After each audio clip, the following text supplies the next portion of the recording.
So now we know our outcome. We started at the end, then we went back to the beginning and we assessed the situation. Now we got to figure out the middle, right? And this is choosing the right appeal. And this is important. And on page 20, I gave you a whole list of examples, and we're going to kind of go through those because there's intellectual, compliance, commitment, inspire, finding common ground. There's a whole bunch of different approaches you could take, and it's important to think about which one is going to be important. So let's look at each of these. And when you think of the situation that you've got in your head right now, the one you're working through as we go through this, this is the pill you think is right, whenever it comes up, I just want you to say, this is my match in the chat box, okay? All right, so intellectual agreement. When do you use this? So sometimes I think it's really good in change management, because if you appeal to people's intellectual knowledge around business and you tell them why, sometimes change management is really good with the intellectual agreement. Most people try to throw in inspire, and I think inspire and intellection could go hand in hand, but intellection is actually really good for change management. New projects that the team has to get behind, even if they're not necessarily excited about it. We've all had those, but they're important to do. Maybe when you're working with someone that has a really technical communication style, when you approach them, use intellection because you're meeting them where they are, and that's important. When you're discussing budgets and finance, so Diana's example that she gave us a little while ago might be good for an intellectual agreement. And when details and facts are an important part of the decision process. And so if you are influencing someone, but you're, as you work through the outcome, the budget's important, or numbers are important, or you're trying to decide what marketing plan to go with, that's a great time to use an intellection because we have to think about the facts. All right, this could be one component of my appeal. Very good, Jen. Yes, it definitely could. So if anyone else thinks they may use this for their mystery, you can say, that's mine, or I've got this one in the chat. All right, what about a compelling argument, right? How do we compel people? So again, change management is good with that. New projects. And then also times when things can be emotion, and emotion can play into it. And so compelling people to really think about it and what if, and I know this might be difficult for you right now, but could you think of it on the other side, right? That's a compelling approach, getting people to think about things on the other side. And sometimes when it's emotional, that's something you have to do. You have to think about the other side of the work. When talking to groups and teams, so sometimes you're influencing individuals, sometimes you're influencing groups. And so sometimes we have to think about compelling an entire group. And then when engagement and team collaboration is important. And so if you're getting people to get excited about a new project and collaboration is important, then compelling everyone to jump in and work together is important to think about. All right, so then Jen's like, oh, wait a minute, maybe this is it, right? And you can combine appeals, and we're going to talk about that. They don't necessarily stand by themselves. They like to have friends. You can bring some of these together. Does anyone else think that they may use a compelling agreement in their situation? All right, so the other one you could try is compliance. And this is when you assert yourself into compliance, because that does happen. I would love to say that you could influence your way through every conversation, through every day of your career, but I'd probably be lying to you, and I don't want to do that. So sometimes you do have to assert yourself into compliance. And again, this is good for performance management concerns, where you have to have some honest conversations around performance. It's also good in crisis management. You'll only see crisis management on this appeal. When we're influencing, we have to think about moving outside of directiveness, but compliance and assertion can feel directive. Then there's compliance, and there's a little negotiation in that. And this one's used, I think, often. I think this is probably one of the most commonly used one. So this is good when you're working through difficult partnerships or relationships. Anyone ever have a tough relationship with someone at work that you had to work with?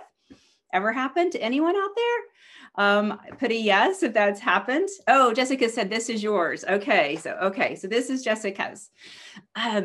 When high stake conversations and each side has to compromise, that happens a lot, right? sometimes everyone in the situation will have to compromise something, and you have to negotiate through that and know that going in so you can kind of plan for that. When you're negotiating a difficult contract, and that happens a lot, right? Especially if you're managing resources. And if you're managing tight or limited resources, oftentimes, there's a pool of something and every department wants a piece of it. And you have to kind of negotiate, but at the end of the day, the budget has to be compliant, right? So it's kind of a negotiation compliant combination. So, all right. So a lot of people said that this one might be one they use often. All right, good. Let's talk about commitments. This could be in a difficult or emotional situation where someone necessarily doesn't want to get on board or isn't enjoying the change management or is struggling. Sometimes you want to influence them, but at the end of the day, you have to influence into a commitment. And so you want to structure that a little different. When managing teams or people that are struggling to collaborate, sometimes you have to step in, right, and influence the team to work together. But at the end of the day, that team has to commit to what the end of that conversation. And when there's clear commitments that must be made by each party. And often you use commitment to close out your influential conversation. So this one gets used a lot, often towards the end. And right before you state kind of well, I'm glad we were here to talk about X, right? That opening statement. Oftentimes commitment comes towards the end of that loop. All right, so when you think about the conversation that's in your head right now, if you think you'll have to have a commitment, a firm commitment of resources or change or a different way of thinking or working, if you know that your conversation will have commitment in it, just put a yes or commitment in there. Oh, Amy, what happens when people change their mind after the commitment is made? Start back from square one? So it depends, right? Great question, Amy. Sometimes you do have to go back and do some reminders, but then you might want to change your approach. If you went into a compelling and made a commitment and they didn't do it, you may have to start then the next conversation with compliance and then that commitment. And so it's the same maybe conversation, but you're approaching it a different way. That's a really great question, Amy. Any other questions you guys have, throw them in the chat and I'll try to answer them as we go. And remember, at the end of today, we'll save a few minutes towards the end to answer questions. All right.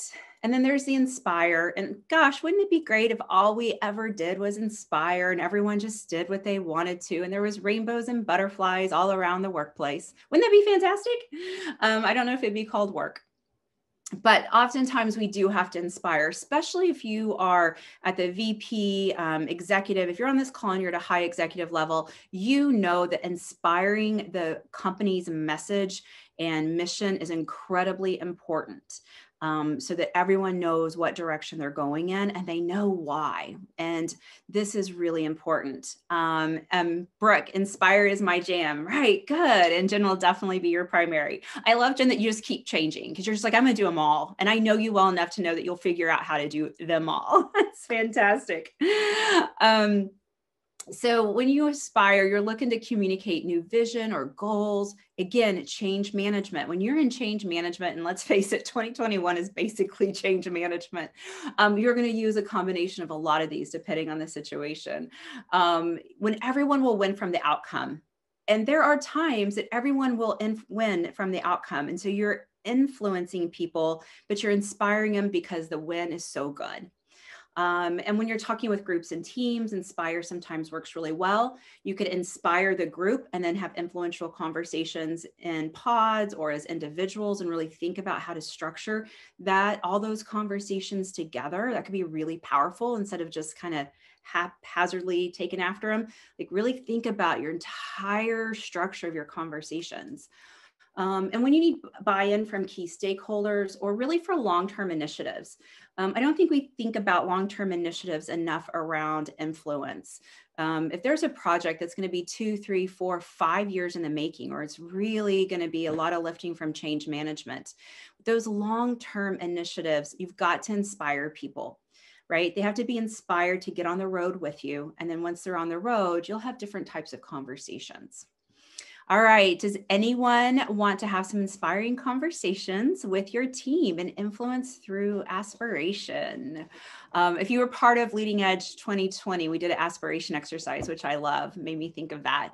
Think of 50 things you aspire to in your entire life to do, which is always fun. All right. And then I think the last one we have on the list is finding common ground. You'll use this one a lot too. And so when you need someone to agree with your position, you know what? You're going to find common ground. It might be, giving a little and taking a little. When you need to gain momentum on ideas, or when you're working cross-functionally, that's important. Think about some of these big collaborative projects that you work on or your team works on. Everyone has to find common ground. And then sometimes repairing damaged relationships. That happens, right? We have relationships that sometimes we damage or someone else damages, or somewhere there's some damaged relationship, but we still have to work together. So wouldn't it be great to have a common ground conversation so then you can start to rebuild that? Too often we think we can rebuild from where we started, but typically we have to rebuild from a common ground and how we're going to work together and then build trust over time. And so sometimes it's a common ground. Does anyone need to have a common ground conversation with someone they work with, or maybe someone in their life, maybe a friend or a spouse or, a sibling? I don't know. My sibling is actually on here. So hello, Bryce. My brother joined us today. I saw him jump on. Oh, and so is my cousin Amber. So hello to the family who jumped on today. Oh, and there's opportunistic. When you see an opportunity to take a new project, I love this one. This one is so fun because so often we'll be setting in a meeting and we'll be like, oh, I really want to take that project on. I really could do that. Man, if I could do that, I know I can move my career forward, or I know I can make an impact. And we don't know really what to do, right? Is someone going to ask me, or, what's going to happen? Take that opportunity, influence the ability to take that opportunity and take on that project. And so it's really good to use this approach when there's something new you want to take on and you can make a difference with it. And you can use this approach to get that project and get that experience under your belt. Collect experiences. When young people in their career say, what should I know early in my career? The thing I always tell them is collect experiences. And this is a great way to do it.